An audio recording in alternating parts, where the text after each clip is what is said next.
नमस्कार। वक्त हो गया है देश के नंबर 1 शो ताल ठोके का। मैं हूं सचिन।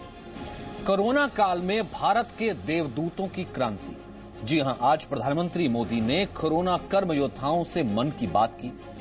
पीएम मोदी ने कहा कि डॉक्टरों के हौसले की वजह से जंग जारी है और ये जंग भारत जीतेगा।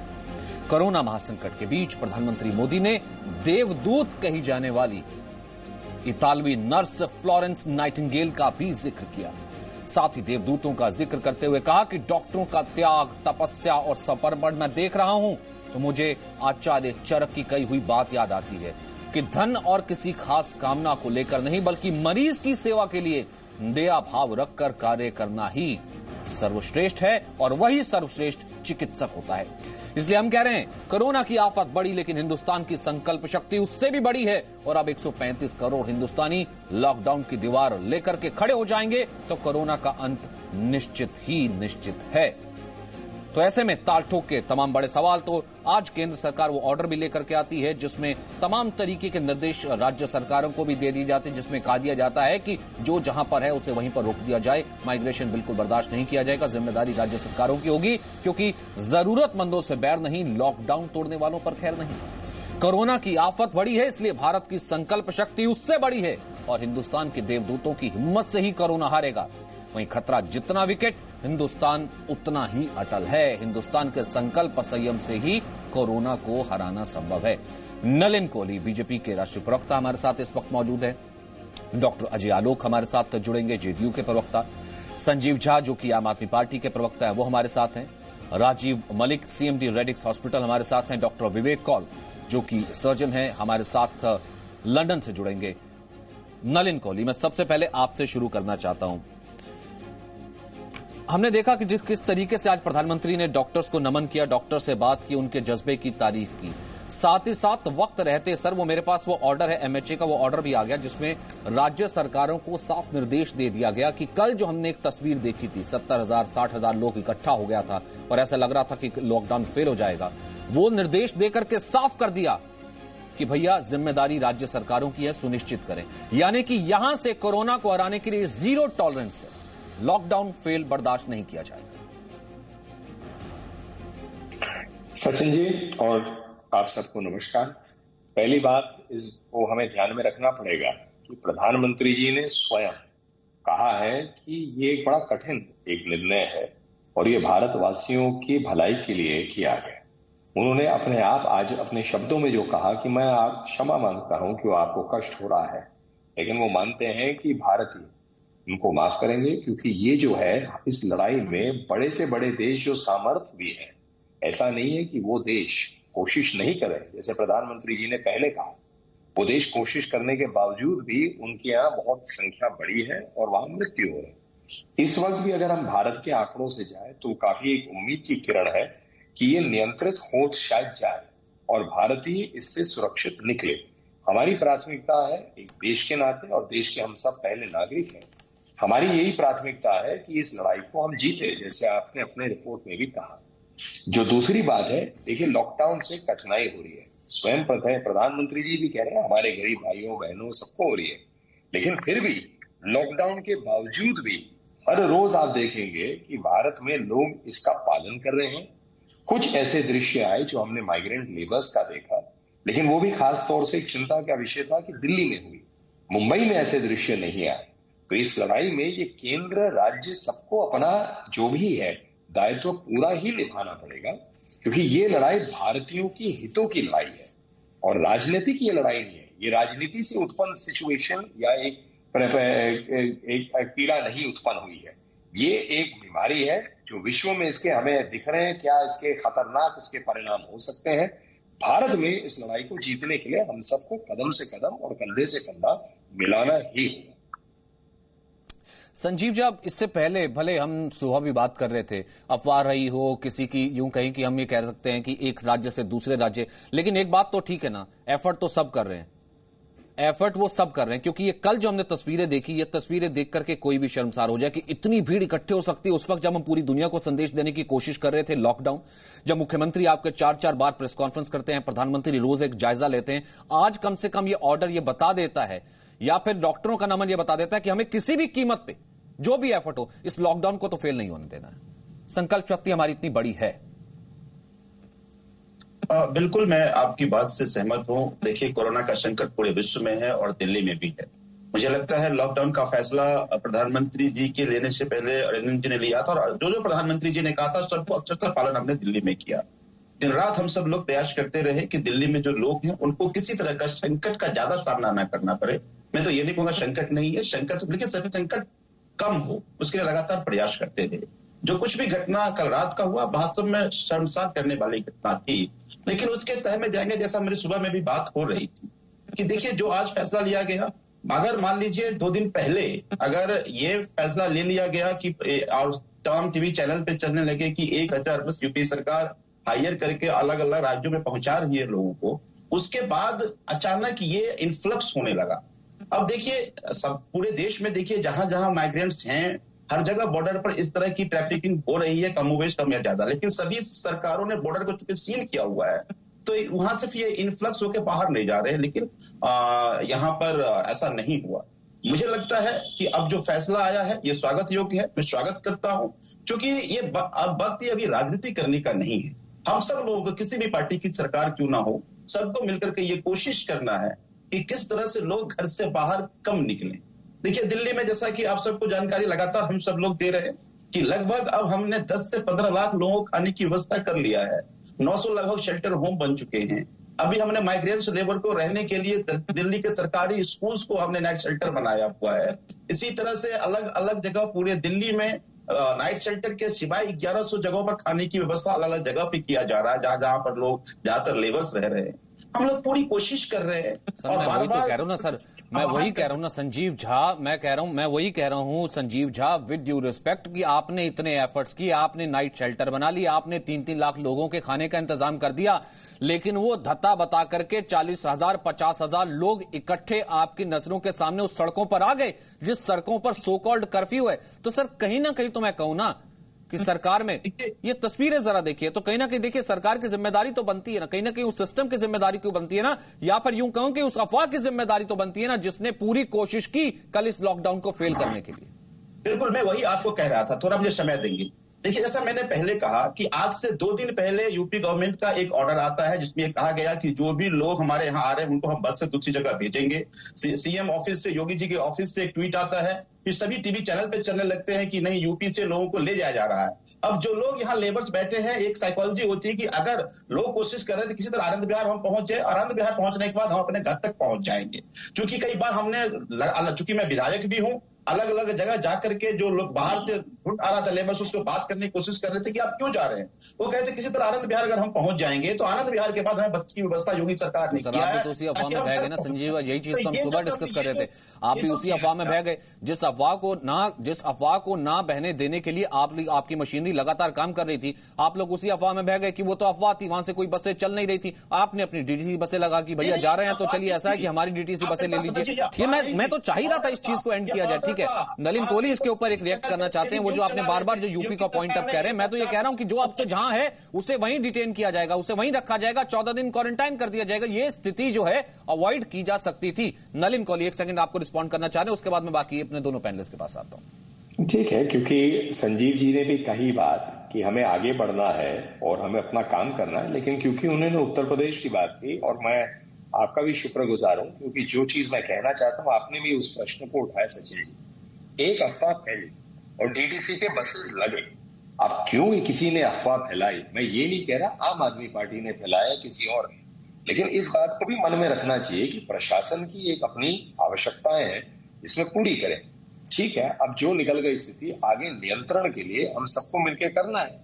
केंद्र शासन जो है, क्योंकि ये केंद्र शासित प्रदेश थोड़ी ना है, हमने नरेंद्र जी इसमें काउंटर तो ये भी बनता है ना। ठीक है, मैं वो कहता हूं कि अब ये अनप्रेसिडेंटेड सिचुएशन है, ये चीज उन्होंने नहीं देखी, ये चीज आपने नहीं देखी और ये चीज हमने किसी ने नहीं देखी। अगर मैं उनको ये कहता हूं कि उनके रहते हुए तमाम पलायन लेबर्स जो है वो कैसे सड़कों पर आ गए, तो ये फैसला जो आज लिया गया एमएचए के ऑर्डर में कि ऐसा है कि क्वारंटाइन में भेज दिया जाएगा, कोई आदमी इसको लॉकडाउन को तोड़ता हुआ नजर आएगा, ये पुलिस की जिम्मेदारी होगी। ये फैसला पहले भी तो लिया जा सकता था सर, 5वें दिन ही क्यों?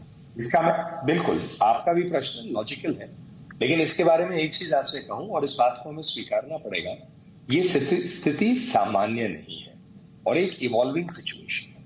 अगर आप नोट करेंगे सचिन जी, तो जब से पहले दिन प्रधानमंत्री जी ने जनता कर्फ्यू की बात की और उसके बाद हर बार आप देखेंगे प्रधानमंत्री जी तो फिर बोले, लेकिन वित्त मंत्री जी को भी देखें, आरबीआई गवर्नर को भी देखें, आज नोटिफिकेशन को भी देखें, परिस्थिति क्योंकि एक निर्णय लेना पड़ा, लिया गया।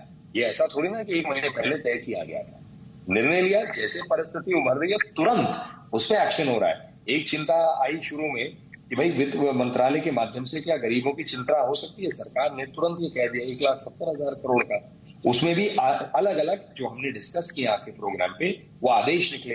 फिर एक चिंता है कि मध्यम वर्ग या जिन्होंने लोन्स उठाए, ईएमआई है, जिसके क्रेडिट कार्ड पेमेंट्स है, उसका क्या होगा, आरबीआई ने किया। अब ऐसा थोड़ी ना है कि आज प्रश्न उठा कल जवाब, काम शुरू हो गया।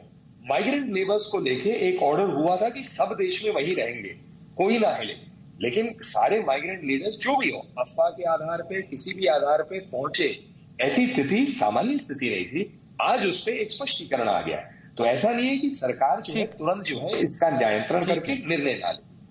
ठीक है, और मैं वो प्रधानमंत्री की बात ही दोहराऊं, वो ये कहते हैं कि यही हिंदुस्तान है जो आगे निकलेगा, हमें ये जंग जीतनी है, जरूर जीतनी है, हर हाल में जीतनी है। और डॉक्टर रवि मलिक वो हर हाल में जीतनी है तो वो कम से कम उस त्याग, समर्पण और संयम संकल्प की बात करते हैं जो पूरी आपकी फ्रेटर्निटी, पूरे डॉक्टर समाज लगा हुआ। आज उन्होंने इस चीज का बात भी की, यानी कि उसी देवदूतों के सहारे जीतनी है। इस वक्त हम किस स्टेज में हैं, यहां से आज का ये जिसे कहते हैं जीरो टॉलरेंस लॉकडाउन आगे हमें कितनी हेल्प करेगा, डॉक्टर मलिक?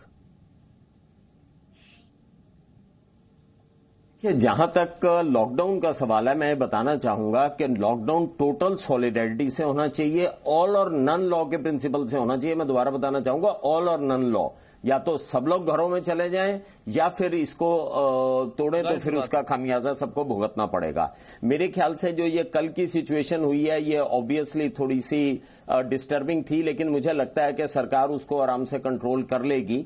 और होपफुली मुझे ऐसा लगता है कल जितने लोग एकत्रित हुए थे शायद उनमें से कोई कोरोना वायरस का शायद इन्फेक्टेड पेशेंट भी ना हो, होपफुली, तो फिर उसमें त्रासदी की कोई ऐसी विशेष बात नहीं होगी।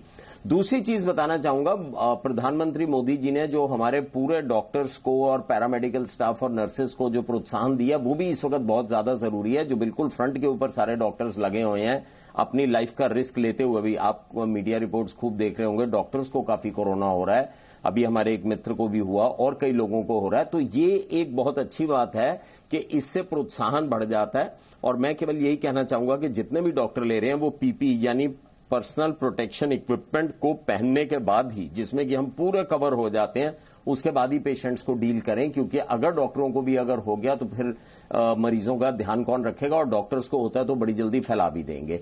और पेंडेमिक जो है वो युगों युगों से आते रहे हैं और अपने आप चले जाते हैं। और मैं आपके नजर यहां पर भी दिलाना चाहूंगा, हम लोग तो जो बेस्ट कर रहे हैं, लीडर ने हमारे ने बड़ी जल्दी अनाउंस कर दिया लॉकडाउन। दूसरे देश देखिए जिन्होंने कि लॉकडाउन लेट किया उन्होंने खामियाजा भुगता। दूसरी चीज, लोग भी बहुत अच्छे से कोऑपरेट कर रहे हैं। लोगों को मैं दोबारा बताना चाहूंगा कि एक चीज और जरूर क्लियर होनी चाहिए, एक चीज और जरूर क्लियर होनी चाहिए। जैसे आज प्रधानमंत्री मोदी ने सीधे डॉक्टर से संवाद किया, लगातार वो कर रहे हैं, दिन में 2-2 आपात बैठ के कर रहे हैं। और एक कल के लॉकडाउन को अगर मैं तोड़ने की, अगर मैं अफवाह को भी जोड़ दूं तो उसमें एक ये पैनिक भी था कि पता नहीं आगे क्या स्थिति हो जाएगी, बेड रहेंगे नहीं रहेंगे, वैक्सीन की क्या तैयारी हो रही है, डायरेक्ट या इनडायरेक्ट मेडिसिन कैसे होगा, बहुत सी ऐसी चीजें हैं। तो मैं ये कहूं कि अगर स्टेज 2 की जो तैयारी है कि यहां से लॉकडाउन के आगे की डॉक्टरी तैयारी वो क्या है?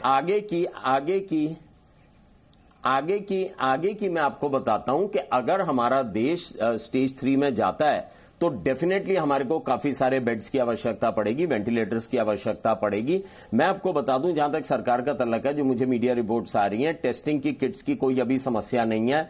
मास्क हैं, ग्लव्स हैं और पर्सनल प्रोटेक्टिव इक्विपमेंट्स हैं, ये भी रीजनेबली सफिशिएंट क्वांटिटी में अवेलेबल हैं। अगर हम स्टेज 3 में जाते हैं तो सरकार ने बड़े सारे अस्पताल भी ईयरमार्क कर दिए हैं जो कि सिर्फ कोविड-19 का इलाज करेंगे। ये तो क्यूरेटिव उसमें चले गए। लेकिन मेरा मानना है कि हो सकता है हम सकारात्मक रूप से देखें तो स्टेज 3 में ना जाएं। MIT की अभी रिपोर्ट आई है जिसके हिसाब से कि MIT is one of the best universities, medical universities, उन्होंने भी ये रिपोर्ट दिया है कि जैसे ही समर आएगी, अब जैसे 15 अप्रैल को जो टेम्परेचर है वो लगभग 20 से 34 डिग्री होगा।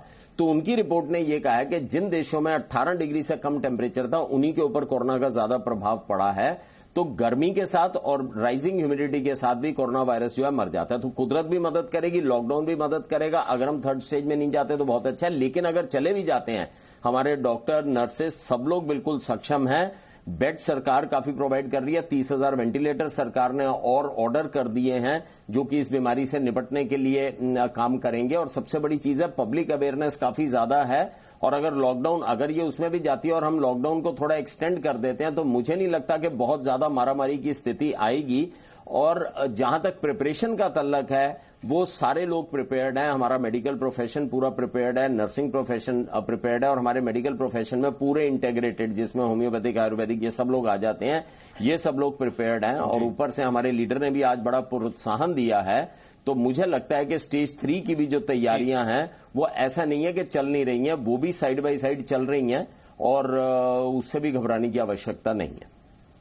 सचिन जी कुछ कहना चाहूंगा। ठीक है, यहाँ पर वीडियो कॉन्फ्रेंसिंग की मैं एक तस्वीर दिखा रहा हूँ इससे पहले कि मैं डिबेट को आगे बढ़ाऊं। यहाँ पर योगी आदित्यनाथ जुड़े हुए हैं, वो लोगों से मुखातिब हो रहे हैं, वो अपने सीनियर ऑफिसर से मिल रहे हैं और तमाम लोगों से जो है वीडियो कॉन्फ्रेंसिंग के जरिए वो इस वक्त संवाद कर रहे हैं। एक बार कुछ सुनने की कोशिश करते हैं, फिर मैं डॉक्टर अजय आलोक आपके पास आता हूँ। करना है कि कोरोना वायरस जैसी वैश्विक महामारी के कारण जो पूरी दुनिया के अंदर एक तबाही ढा रही है, हम सब ने इस चीज को देखा होगा। प्रतिदिन समाचार पत्रों में हम महसूस कर रहे होंगे कि जहां कहीं भी थोड़ी लापरवाही की गई है वहां पर कितनी तबाही हुई है। इटली आप देख रहे होंगे, इटली के साथ ही आप इस बात को महसूस कर रहे होंगे कि स्पेन है, ईरान है, यहां तक कि दुनिया का सबसे विकसित देश और सबसे बड़ा जो देश माना जाता है वह अमेरिका माना जाता है। अमेरिका है,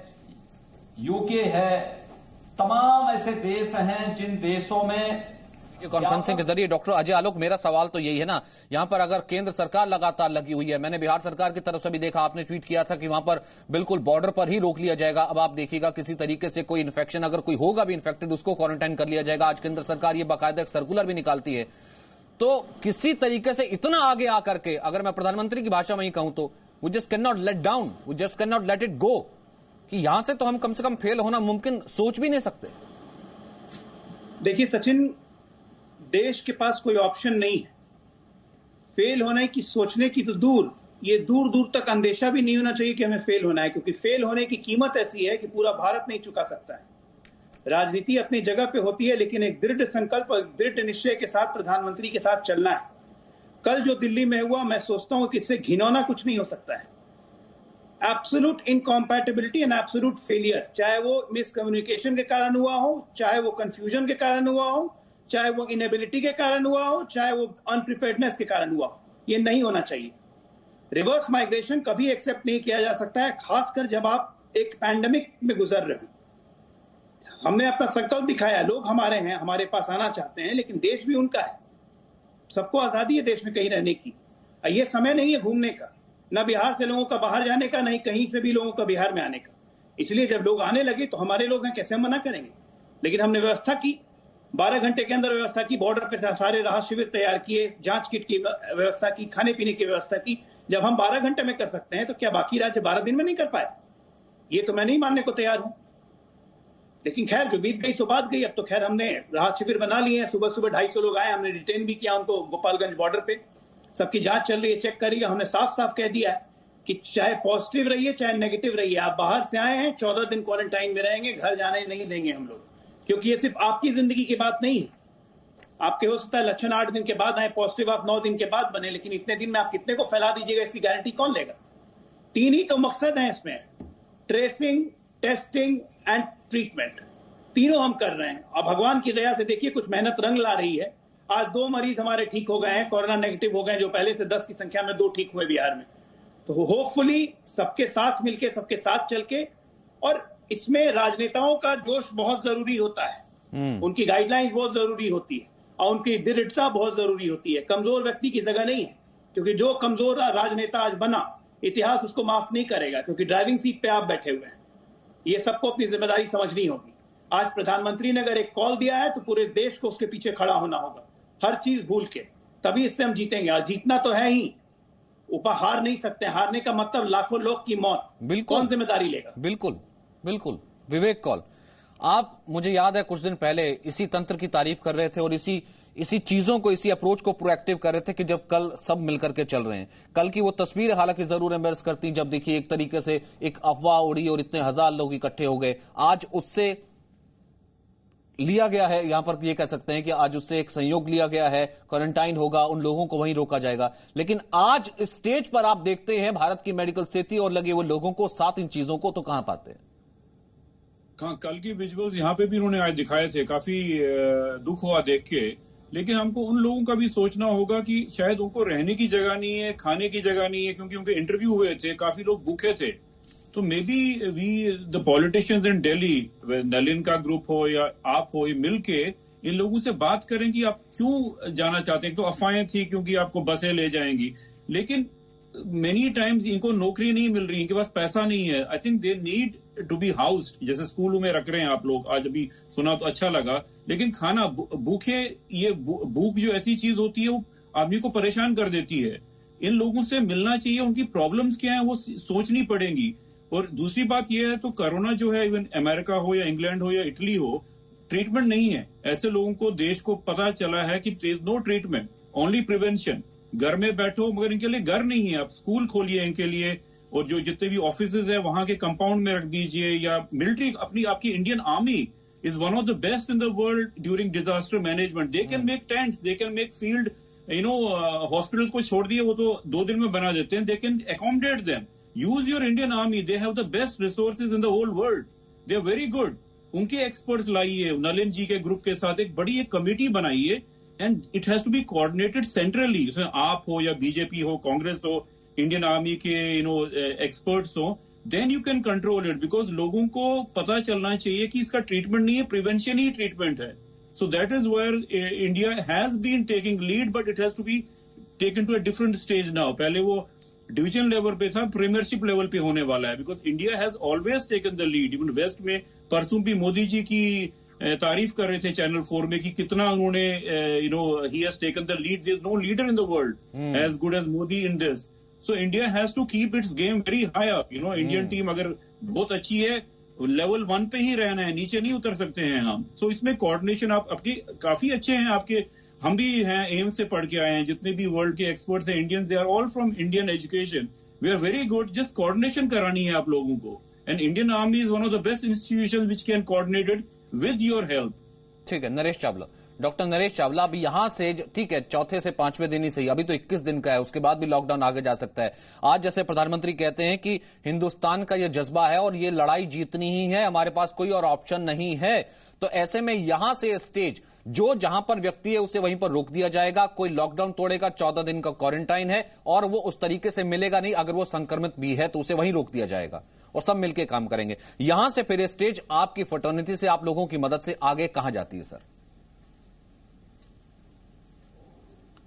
ये स्पष्ट है कि कोरोना हमारे ऊपर एक कहर की तरह आया है, और किसी ने छुटपुट गलती की हो या न की हो, इस टाइम ना बकपासिंग का टाइम है, ना गलतियां निकालने का टाइम है, ना दुश्मनियां निभाने का टाइम है। इस time every Indian from top PM onwards have only to cooperate, cooperate, cooperate. जो कल परसों हमने देखा, जब ये हमारे प्राइम मिनिस्टर साहब ने ऐलान किया कि एकदम कुछ लोग एकदम किसी गलत फहमी के चक्कर में दिल्ली यूपी बॉर्डर पे इतना रश लग गया, वो बहुत ही इस वेरी अनफॉर्चुनेट, काइंडली कुछ should have been avoided. On one side we are saying कि 5 लोग इकट्ठे ना हो दिल्ली में, वहां एक ही जगह पे 1 लाख इकट्ठे लोग हो गए, 2 लाख इकट्ठे हो गए, किस गलत कहमी के तहत?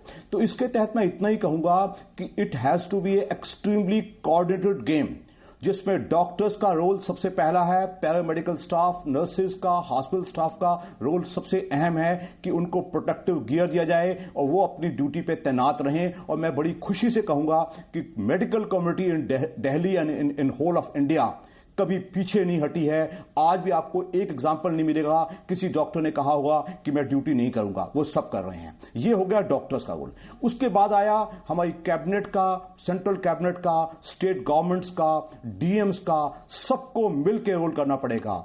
एनजीओज हैं, खाना प्रोवाइड करना। अगर सोच के देखिए, अगर पहले दिन जिस दिन हमारे पीएम साहब ने ये अनाउंस किया था लॉकडाउन, उसके जस्ट नेक्स्ट डे सारे एनजीओ अगर अपने रोल में आ गए होते और लोगों को कहा होता कि भाई आप यहां से मत जाइए, यहां से आप जाएंगे तो आप कितने लोगों को फैलाएंगे बीमारी और कहां तक फैलेगी, तो आप सोच के गए होंगे हम कितना बच जाते। तो it has to be a role which has to be done by everyone. हर हिंदुस्तानी एक कोरोना एक्टिविस्ट बने और उस तहत वो अपना रोल अदा करे। एक गली का एक सब्जी वाले से लेके एक नौकरी वाले से लेके जो खुद कर सकता है खुद करे, लेकिन बॉटम लाइन एक ही होनी चाहिए। वो बॉटम लाइन कहती है जो स्टेज 2 से स्टेज 3 की तैयारियां चल रही हैं, जिसमें कि कम्युनिटी स्प्रेड होना शुरू हो जाएगा और तब हम रोक नहीं पाएंगे, जैसा कि इटली में हुआ, स्पेन में हुआ, इवन अमेरिका तक में भी हुआ। अगर हम चाहें तो हम अपने हिंदुस्तान को इस कोरोना फाइट में नंबर 1 बना सकते हैं, लेकिन उसके लिए हर हिंदुस्तानी को अपना एक रोल अदा करना पड़ेगा। बक पासिंग नहीं करनी पड़ेगी कि उसकी गलती। कोई राजनीतिक पार्टियां कुछ ऐसा ना कहें, सब मिलजुल के काम करें, वो हम सब कर सकते हैं। हर गृहिणी काम करे, हर आदमी घर पे बैठे, बच्चे काम करें। संदेश एक ही होना चाहिए कि हमें झुंड नहीं बनाना। अगर बेवजह हमें घर से नहीं निकलना है, कई देशों में स्पष्ट है कि घर से एक ही आदमी बाहर निकलेगा, 3 दिन में सब्जी लेके आएगा। ये नहीं कि हर दूसरा बंदा बाहर जा रहा है, कौन बीमारी फैलाएगा। हम सब जानते हैं कि कोरोना का जो इंक्यूबेशन पीरियड है वो 14 दिन है। मैं आज ठीक लग रहा हूं, सड़क पे चल रहा हूं, लेकिन मुझे कोरोना है, मैं कितने लोगों को फैला दूंगा। आपने ऐसी लाइव व्हाट्सएप न्यूज में कई मैसेजेस पढ़े होंगे कि एक ही इंसान ने कम से कम 500 लोग, हजार लोगों को फैला दिया। बिल्कुल उस तहत तो हम क्या बिल्कुल ये आप सोच के देखिए कि अगर हिंदुस्तान की पॉपुलेशन ज्यादा भी है और हमें सबको इस बात का इल्म होना चाहिए कि हमारी जो स्वास्थ्य सेवाएं हैं वो पर्याप्त नहीं है। जब इटली जैसी यूरोपियन नेशन, रिच नेशन की सेवाओं के बावजूद वहां 700-800 हजार लोग डेली मर रहे हैं, हमारे यहां एक किस्सा शुरू हो गया तो शायद भगवान ही बचा पाएगा। जाहिर सी बात है, तभी मैंने कहा ना सर, एक ही काम कर जिम्मेदारी मैं तभी तो कह ही नहीं रहा सर। ठीक है, मैंने शुरू किया ये, तभी तो मैंने कह ही नहीं रहा। और जो आप कह रहे हैं वो देखिए, हम तो रोज लगातार ये ग्राफिकली दिखा रहे हैं और इस कारण से हम इतने अवेयरनेस कैंपेन ही यही कर रहे हैं कि भैया एक व्यक्ति, ये चेन ही आपने तोड़ दी ना, एक व्यक्ति से 2.5 से फिर 706 संक्रमित व्यक्ति तक पहुंच जाता है 30 दिन में ही। और फिर उसके बाद स्थिति देखिए कि कल वो जो, अगर आप इमेजिन कीजिए, उसमें अगर 1 या 2 या अगर संक्रमित इन्फेक्टेड व्यक्ति हो या होते तो वो स्थिति कहां तक पहुंच जाती, जिन्होंने बस में भर भर के कह रहे थे कि हमें अपने गांव पहुंचा दीजिए। तभी मैं कह रहा हूं ना कि नरेंद्र कोहली, यहां पे तो जिम्मेदारी सरकार की है माना, राज्य सरकार की है माना, एजेंसीज की है माना, और ठीक है यहां पर एसपी, डीएसपी, एसडीएम तक को भी यहां पर कर दिया गया कि आपकी भी जिम्मेदारी होगी। लेकिन जिम्मेदारी तो एक पर्टिकुलर इंसान की है। शायद तभी हम ये फाइट जीतेंगे और तभी ही जीत सकते हैं, वरना मुझे नहीं लगता कोई पॉसिबिलिटी है। बिल्कुल सचिन जी, इस कार्यक्रम में ना कई हमारे मित्रों ने कुछ प्रश्न उठाए और उन्होंने संकेत किए कि इन पे काम होना चाहिए। तो मुझे लगता है एक अनिवार्य है कि मैं कुछ जानकारी दे दूं। देखिए, ये सब जानते हैं कि स्वयं प्रधानमंत्री जी, मोदी जी खुद अपने स्तर पर इसे मिनट बाय मिनट मॉनिटर करें। तो राज्यों के साथ काम करती जा रही है। फिर आ जाते हैं पार्टी के स्तर पर, हमारे राष्ट्रीय अध्यक्ष नड्डा जी ने, वहां गृह मंत्रालय में तो अमित शाह जी और उनकी टीम काम कर रहे हैं, यहाँ पार्टी स्तर पर नड्डा जी ने हम सब जो पार्टी के कार्यकर्ता हैं, हम सब के और अपने राज्यों में काम कर रहे हैं कि कैसे हम 1 करोड़ अपने लोगों के साथ 5 करोड़ लोगों तक खाना पहुंचाएं। इसका यह मतलब नहीं कि 1 करोड़ भारतीय जनता पार्टी के कार्यकर्ता सड़क पे आ रहे हैं। हमें प्रशासन के माध्यम से ही काम करना है, पता है, प्रशासन के माध्यमों या एनजीओ के और बूस्ट करना है, ताकि ये बात में हम कहीं बाधा ना खुद बने। तीसरी बात यह है कि एक आर्मी को लेकर बात हुई, एक डॉक्टर साहब ने कहा, शायद विवेक जी ने कहा, आर्मी ऑलरेडी इस पर काम कर रही है। आपकी जानकारी के लिए, आर्मी ने जैसे राजस्थान में हॉस्पिटल सेटअप कर दिया है 2 या 3 दिनों में, काफी बेड्स के साथ, कि यदि स्थिति आए तो वहां पर आइसोलेशन में इनको रखा जा सकता है। जो पहले भी हमने क्वारंटाइन किया था जब लोग चाइना से हमारे स्पेशल क्राफ्ट गए थे और वहां से छात्र आए थे, वो भी आर्मी ने ही और हमारे पैरामेडिकल फोर्सेस जो है उन्होंने किया था। तो ऑलरेडी उस पर काम चल रहा है। वेंटिलेटर्स का ऑर्डर हुआ जिसकी जानकारी किसी और ने दी। 2 चीजें और, स्कूल्स को लेके केंद्रीय विद्यालय स्कूल्स को ऑलरेडी आइडेंटिफाई कर दिया, तैयारी में रखे जा रहे हैं। हमारी आशा है कि इनकी आवश्यकता ना पड़े, लेकिन फिर भी तैयारी वॉर फुटिंग पे चल रही है। और चौथी बात है, रेलवेज में भी रेल के कोचेस जो है, क्योंकि खाली है, कोई आने जा नहीं रहे, उनको भी प्रिपेयर कर दिया गया है कि ये क्वारंटाइन सेंटर्स या ट्रीटमेंट सेंटर्स बने। तो ऐसा नहीं है कि हर स्तर पर काम नहीं हो रहा है, लेकिन जानकारी सब तक नहीं पहुंची होगी, तो मुझे लगा ये मैं शेयर जरूर करूं।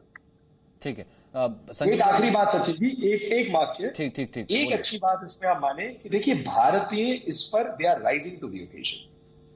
आप किसी भी तबके में, किसी भी शहर में देखें, एक चिंता होने लग गई है कि हाथ धोना चाहिए, सोशल डिस्टेंसिंग ऑब्जर्व करना चाहिए। ठीक है, कल के चित्रों को अलग कर लें, लेकिन बैंकों में जो जाए हैं या जिनको सब्जी खरीदना है वो भी दूरी अब एक मेंटेन करने है, तो एक कल्चर बन रहा है। तो मुझे लगता है इसको भी हमें पहचानना चाहिए कि हर भारतीय जो पहचान रहा है इसको, वो इस दिशा में चल रहा है और उनको देखकर और भारतीय भी जुड़ जाएंगे। इस आह्वान को जो प्रधानमंत्री जी ने कहा है, इसमें सफलता हर भारतीय मिलकर ही लाए। ठीक है संजीव झा, मतलब कि कल वाली स्थिति हम तस्वीर अब दोबारा नहीं देखेंगे। ठीक है, कम से कम एक हमारे लिए एक अलार्मिंग, एक हमारे लिए कहीं ना कहीं एक जिसे कहते हैं कि एक अलार्म ही सही, लेकिन दोबारा नहीं बजेगा। देखिए, जैसा कि बाकी डॉक्टर्स कह रहे थे और जैसा भी प्रधानमंत्री जी ने यह फैसला लिया है, यह बहुत स्वागत योग्य फैसला है और मुझे लगता है कि हर स्टेट इसको फॉलो करेगा। और जैसा बाकी लोग भी कह रहे हैं कि कोरोना का कहर किसी एक व्यक्ति के लिए नहीं है, अगर एक व्यक्ति का संक्रमण होता है तो फिर वो सबके लिए भारी होगा। दिल्ली सरकार पूरी तरह से कोशिश कर रही है और जैसा कि जानकारी मैंने पहले भी दिया था कि हर जगह नाइट शेल्टर बन रहे हैं, हर एक कॉन्स्टिट्यूएंसी वाइज लगभग 1100 जगह 1200 जगह आइडेंटिफाई करके वहां पर खाना पहुंचा करके खाना खिलाने की कोशिश कर रहे हैं। दिल्ली के सभी स्कूल्स को हम लोग नाइट शेल्टर बना रहे हैं हम लोग। मैंने वही तो कहा ना कि मिस्टर शाह, मैंने वही कहा ना कि आपके मेरे बिना और आपकी और तमाम एजेंसी और सरकार के बिना तो ये कम से कम पॉसिबल हो ही नहीं सकता। इस कारण से एमएस रंधावा इस वक्त हमारे साथ जुड़ रहे हैं, जो कि दिल्ली पुलिस के प्रवक्ता हैं। एक बार मैं उनके पास जाना चाहता हूं। बहुत बहुत शुक्रिया रंधावा साहब हमारे साथ जुड़ने के लिए जी न्यूज से। सबसे पहले तो मैं, क्योंकि ताल ठोके में जिक्र उस कल के दृश्य का कर रहा था, वो दृश्य कहीं ना कहीं जो जब पूरी दुनिया ने गया होगा, जिसने हमारी इतनी तारीफ की थी उस लॉकडाउन की कि देखिए पुलिस इतना अच्छा काम कर रही है, एजेंसियां इतना अच्छा काम कर रही है, लोग सड़कों पर नहीं है। कल की वो तस्वीर देखी होगी तो उसने कहा होगा कि ये कैसे हो सकता है कि ये सेम उसी जगह की तस्वीर है। ये हो कैसे गया था और हम अभी ये सुनिश्चित कर रहे हैं कि क्या ये अफवाह थी, क्या था, ये दोबारा ना हो। बिल्कुल, जैसे आपने कहा, कल काफी लोग जो आनंद विहार ISBT वहां इकट्ठे हो गए थे। एक अफवाह भी थी जो हमने अलग अलग प्लेटफॉर्म पे भी कहा था। कुछ सेक्शंस में ये था कि वहां से कुछ बसेस चल रही, वो बिल्कुल अफवाह थी। और उसके बाद भी अगर आपने देखा होगा, हमारे दिल्ली पुलिस के तमाम सीनियर ऑफिशियल्स पहुंच गए थे। उन्होंने उनको कन्विंस किया, काउंसिल किया और उसके साथ वहां खाने का प्रावधान किया और टेम्परेरी शेल्टर बनाए गए। फिर उनको कन्विंस करके वहां से हटा दिया गया। इसके साथ साथ आज भी अगर आपने देखा होगा, आज सब जगह सिचुएशन नॉर्मल है। क्लोजली हम मॉनिटर कर रहे हैं। आज बुराड़ी के पास कुछ माइग्रेंट्स आए थे, जिसको हमारे सीनियर ऑफिसर्स, स्पेशल CPs वगैरह तमाम फील्ड पे हैं। इनफैक्ट CP साहब ने भी आज उनको समझाया और वो समझ गए और उनके बाद उनके खाने का इंतजाम किया गया और वहां से उनको रिमूव कर दिया गया। ये दिल्ली पुलिस की बिल्कुल टॉप प्रायोरिटी है कि ये लॉकडाउन तो हम इम्प्लीमेंट कर ही रहे हैं, इसके साथ साथ जो भी इस तरह की अफवाहें आ रही हैं उस पर भी हमारी नजर है और जो भी मान लीजिए कि इसके लॉकडाउन की वायलेट करेगा उस पर भी कानूनी कार्रवाई करेंगे और जो इस तरह की अफवाह फैलाएगा उसके खिलाफ भी कानूनी कार्रवाई करेंगे। अब अगर देखेंगे तो सिचुएशन पूरी नॉर्मल है और तमाम हमारे सीनियर ऑफिसर्स भी फील्ड पे हैं और इसके साथ साथ हम कंट्रोल रूम से भी इन पे मॉनिटर कर रहे हैं। रंधावा साहब, एक चीज और, आज हमने कल की सिचुएशन से मेरे ख्याल से और अलर्ट लेते हुए केंद्र सरकार की तरफ से, MHA की तरफ से मेरे हाथ में ये ऑर्डर है, जो ऑर्डर आया, जो बाकायदा साफ तौर पर अब ये कहता है कि ऑलमोस्ट अब स्थिति आपके लिए ऐसी हो जाएगी कि कोई भी व्यक्ति अगर जो है लॉकडाउन को तोड़ता है या ट्रेवल करता हुआ पाया जाता है, 14 दिन के लिए as per standard health protocol के आप उसको क्वारंटाइन के लिए भेज देंगे। बगैर पास के कोई घूम अब सकता ही नहीं है। कुल मिलाकर के देखा जाए कि ऑलमोस्ट सिचुएशन जो है अब एक कर्फ्यू की तरह होने वाली है दिल्ली में और आप लोगों को यह साफ निर्देश दे दिया गया है। इसके लिए क्या तैयारी सर? बिल्कुल, आपने जैसे कहा कि ये नया ऑर्डर आया है, इसको दिल्ली पुलिस पूरा इंप्लीमेंट करेगी और ये इंश्योर करेगी जो भी वायलेट करेगा, जैसे हम पहले एक्शन ले रहे हैं उसी तरह इन पे भी एक्शन ले लेंगे। इसमें अगर आपने देखा होगा, ये भी इंश्योर किया गया है कि कोई भी माइग्रेंट लेबर्स, अगर कोई लैंडलॉर्ड है, वो 1 महीने तक उससे अगर रेंट नहीं दे पाएगा तो रेंट नहीं लेगा। जो भी मान लीजिए कि कोई इंडस्ट्री हो, मान लीजिए कोई कंस्ट्रक्शन साइट है, वहाँ के जो भी इनका एम्प्लॉयर है वो इनको इस तरह नहीं करेगा। दिल्ली पुलिस उस पर भी नजर रख रही है, काफी को हमने कन्विंस भी किया, लीगल एक्शन भी लिया। अगर फिर ऐसा कोई पाया गया जो इसकी वायलेट करेगा, उसके खिलाफ भी सख्त कानूनी कार्रवाई की जाएगी। और इसके साथ साथ हम तमाम जितने भी गुड्स मटेरियल्स हैं उनसे भी टच में हैं और उनके भी वो सामने खुद आ रहे हैं और इनके खाने का इंतजाम किया जा रहा है। इनके टेम्परेरी शेल्टर जो गवर्नमेंट की तरफ से बनाए गए हैं वहाँ इनको शिफ्ट किया जा रहा है और इसके साथ साथ जितनी भी एनजीओज है वो हमारे साथ काम कर रही है। लेकिन जो भी लॉकडाउन है इसको हम स्ट्रिक्टली फॉलो करेंगे। जैसे कि आप जानते हैं कि लॉकडाउन का जो बेसिक पर्पस वो यही है कि बेसिकली सोशल डिस्टेंसिंग मेंटेन कर सकें। वो तमाम जितने भी लोग हैं उनके हित में है, उनकी फैमिली के हित में है और देश के हित में है। मैं आपके माध्यम से फिर अपील करना चाहूंगा दिल्ली वासियों को कि किसी भी तरह के अफवाहों में मत आएं। और दिल्ली पुलिस ने एक हेल्पलाइन भी शुरू किया हुआ है 23469526, जिसपे कोई भी अगर आपको मान लीजिए डाउट है कोविड-19 के रिलेटेड आप पूछ सकते हैं। इसके साथ साथ कोई भी अगर आपको प्रॉब्लम है, वो आपको राशन की प्रॉब्लम हो सकती है, वो पूछ सकते हैं, वो हमें बता सकते हैं। जैसे कि मैं आपको बताना चाहूंगा कि कल भी इस हेल्पलाइन के थ्रू टोटल 250 लोकेशंस में दिल्ली पुलिस ने 90,000 आदमियों को खाने का बेसिकली खाना खिलवाया था। जो इतने भी गुड्स मटेरियल्स हैं, एनजीओज है जो भी ये मदद करना चाहते हैं उनके माध्यम से। और इस तरह मैं यही बताना चाहूंगा कि दिल्ली पुलिस पूरी तरह प्रिपेयर है और आपको किसी को भी घबराने की बात नहीं है। लेकिन आप हमारा सहयोग कीजिए। अगर मान लीजिए आप इसको वायलेट करते हैं तो हम सख्त कानूनी कार्रवाई करेंगे। ठीक है, एक सवाल मेरा लास्ट और ये है, वो ये कि दिल्ली में हर दिल्ली वाले के मन में ये सवाल है कि अब चीजें अगर सख्त हो जाएंगी कि वो चीज को लेकर के जो पहले पैनिक था कि मेरे पास जरूरत का सामान पहुंचेगा नहीं पहुंचेगा, पुलिस जो है अगर मेरा सब्जी वाला आ रहा है, एसेंशियल सर्विस वाला आ रहा है, उसे रोकेगी तो कैसे रोकेगी, क्या कुछ होगा, ये जो कुछ जिसे कहते हैं बड़े बेसिक और लेमैन्स क्वेश्चंस हैं, उससे कैसे डील करेगी पुलिस? बिल्कुल, आपने बहुत सही क्वेश्चन पूछा और आपके माध्यम से मैं फिर बताना चाहूंगा, ये डाउट भी क्लियर करना चाहूंगा कि एक जो एसेंशियल सर्विसेज है, एसेंशियल गुड्स जिसको हम कहते हैं, वो डे 1 से उसको एग्जम्प्ट किया गया है। उसके बाद एमएचए के निर्देश भी आए हैं कि जो भी एसेंशियल गुड्स हैं, जो भी मूवमेंट हो रही है, उनको कोई भी स्टेट नहीं रोकेगी और दिल्ली भी पुलिस इसका पालन कर रही है। इसके साथ इसको और स्मूथ करने के लिए डे 1 से दिल्ली पुलिस ने पहले पासेज इशू किए थे। फिजिकली आप डीसीपी ऑफिस जाके पास ले सकते थे। उसको और आसान करने के लिए परसों से हमने ऑनलाइन प्रोसेस भी शुरू कर दिया है। ऑनलाइन प्रोसेस में आप दिल्ली पुलिस की वेबसाइट पे जा सकते हैं। मूवमेंट पास एक आपको लिंक मिलेगा, उस पर क्लिक करके आप उस पर अप्लाई कर सकते हैं और ये सुनिश्चित करके कि आप केवल इमरजेंसी गुड्स में डील कर रहे हैं या सर्विसेज में डील कर रहे हैं तो आपको पास इशू किए जाएंगे। इसके साथ साथ मैंने जैसे आपको पहले बताया कि जितने भी हमारे बीट कांस्टेबल्स हैं, हमारे डिवीजन ऑफिसर्स हैं, एसएचओज हैं, ये चीज बिल्कुल वो इंश्योर कर रहे हैं कि जो भी उस एरिया की ग्रोसरी शॉप्स हैं, जो भी उस एरिया की फार्मास्यूटिकल शॉप्स हैं, वो खुलें ताकि वहां के आसपास के लोगों को जो भी एसेंशियल गुड्स हैं या सर्विसेज हैं वो मिल पाए। इसके साथ साथ हम एक कदम और आगे जा रहे हैं कि बेसिकली अगर मान लीजिए कोई ग्रोसरी शॉप है, उससे भी हम पूछ रहे हैं कि उसका सामान कहां से आता है, ताकि पीछे की जो बैकवर्ड सप्लाई चेन अगर कहें, और वो भी हम इंश्योर कर रहे हैं कि उसकी ग्रोसरी शॉप पे सामान पहुंच सके। इस तरह पूरी चेन है जिसपे हमने नजर रखी हुई है। तीसरा काम जो हम कर रहे हैं, जो हेल्पलाइन में हमारे मान लीजिए 2 तरह की कॉल आती है। एक तो किसी को कोई क्लैरिफिकेशन है, उसके डाउट्स क्लियर करते हैं, कोई इमरजेंसी है 112 पे हम शिफ्ट करते हैं, एम्बुलेंस की जरूरत है। और इसके साथ साथ हम ये भी उनसे पूछते हैं कि अगर मान लीजिए किस एरिया में किसी राशन की कमी है तो हम तमाम जो सिविक डिपार्टमेंट्स हैं, हमारे साथ एनजीओज हैं, उनको बताते हैं और उस एरिया में सुनिश्चित करते हैं कि उनके पास ड्राई राशन या खाने का वो पहुंच जाए। इस पे हम क्लोजली मॉनिटर कर रहे हैं। लास्ट में कुछ हमारे मान लीजिए सेक्शन हैं, जैसे सीनियर सिटीजन है, दिल्ली पुलिस की सीनियर सिटीजन हेल्पलाइन है, उसमें हमारा बीट स्टाफ तो फिजिकली उनके सीनियर सिटीजन्स के पास जा रहा है। मान लीजिए उनको कोई प्रॉब्लम है, उनकी प्रॉब्लम सॉल्व कर रहा है। और इसके साथ साथ कि कुछ इमरजेंसी हो गई, घर से निकला एम्बुलेंस के साथ, हाथ में पास नहीं है, मतलब क्योंकि सिचुएशन ऐसी पड़ी नहीं, इमरजेंसी है, लेकिन घर से हॉस्पिटल जाना पड़ गया, तो रास्ते में रोके पुलिस, तो फिर क्या किया जाए? क्योंकि वो इमरजेंसी सिचुएशन ऐसा कुछ आ गई। नहीं, बिल्कुल आप, हाँ नहीं, बिल्कुल आपने, हाँ बिल्कुल ठीक। देखिए, अगर आप एम्बुलेंस में जा रहे हैं, वो अपने आप में एक एसेंशियल सर्विसेज में कवर है, उसको एम्बुलेंसेस को हम बिल्कुल नहीं रोक रहे। और इसके साथ साथ मान लीजिए इमरजेंसी है, अगर आप 112 को फोन करते हैं तो भी हम एम्बुलेंस को डिवर्ट करते हैं। अगर मान लीजिए कोई और आपके पास हॉस्पिटल्स की प्रिस्क्रिप्शन है तो भी हम अलाउ करते हैं। इसके साथ साथ मैं तीसरी चीज और ऐड करना चाहूंगा, आपके माध्यम से तमाम आपके दर्शकों को और दिल्ली वासियों को बताना चाहूंगा।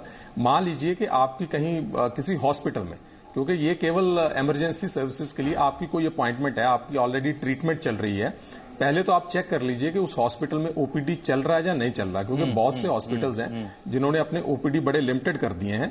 अगर मान लीजिए फिर भी कोई, भगवान न करे, आपको कोई सीरियस प्रॉब्लम है और पहले से आपकी अपॉइंटमेंट है, तो आप उस बेसिस पे ऑनलाइन या दिल्ली पुलिस के कंसर्न डीसीपी को अप्लाई कर सकते हैं। आपको मूवमेंट पास दिया जाएगा ताकि आपका जो एसेंशियल ठीक। और हमारे साथ ना, क्योंकि रंधावा साहब, इससे पहले मैं आपका थैंक यू करूं, एक बड़ा पैनल है जिसमें नलिन कोहली भी हैं, डॉक्टर अजय आलोक भी हैं और तमाम डॉक्टर्स का पैनल भी है, क्योंकि हम लगातार इसी को डिस्कस कर रहे थे।